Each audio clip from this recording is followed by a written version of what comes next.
মাইনুল মৃধা ভাই, আসসালামু আলাইকুম, কেমন আছেন? আসসালাম ভাইয়া, হাউ আর ইউ? খুব ভালো আছি। তো Yeah. মাইনুল ভাই, আপনি তো সিডনি ইন্টারন্যাশনাল স্কুলের চেয়ারম্যান। Yes. তো স্কুলের জার্নি কি অথবা আপনার ব্যাকগ্রাউন্ড কি?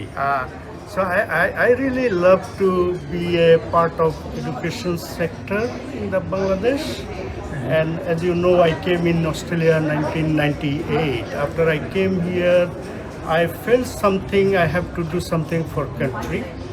So 2011, I was first thinking to do something. এখানে lot of options ছিল। এখানে অপশনের মধ্যে গার্মেন্টস ইন্ডাস্ট্রি ছিল, আদার্স ছিল। তো আমার কাছে মনে হলো না, আমি এরকম একটা ইনস্টিটিউট করব যে ইনস্টিটিউটটা জেনারেশন তৈরি করতে পারে।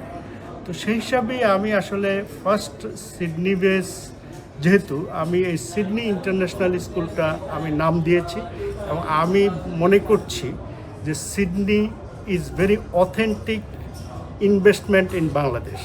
Investment from Sydney, name is Sydney. Also the primary curriculum from New South Wales based Sydney. So আমাদের আসলে সবাই আমাদের দেশের জন্য কিছু করার একটা প্ল্যান থাকে। একটু বলবেন যে আপনার এই সিডনি ইন্টারন্যাশনাল স্কুল যেটা ঢাকায়, এটার স্পেশালিটিটা কি, বিশেষত্ব কি? Why you are different than other schools in Dhaka? Yeah, very good question. We follow the activity based curriculum and we build the character. আমরা ক্যারেক্টার বিল্ড করি এবং আমাদের ছোট ছোট বাচ্চারা what is their talented, we try to bring them talented and we focus on them, make them world leader. You can see আমাদের স্কুলের motto হলো a bridge to the future. আমাদের সিডনি ইন্টারন্যাশনাল স্কুলে যারা বাংলাদেশে পড়ছে, আমি কোনো অংশেই তাদেরকে সিডনিতে একটা বেস্ট স্কুলের স্টুডেন্টের থেকে কোনো অংশে কম আমি দেখি না।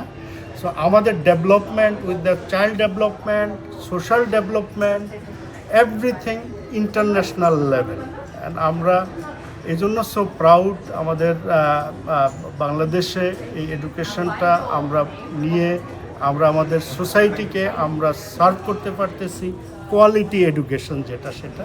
All right. এই জন্য আই এম ভেরি হ্যাপি।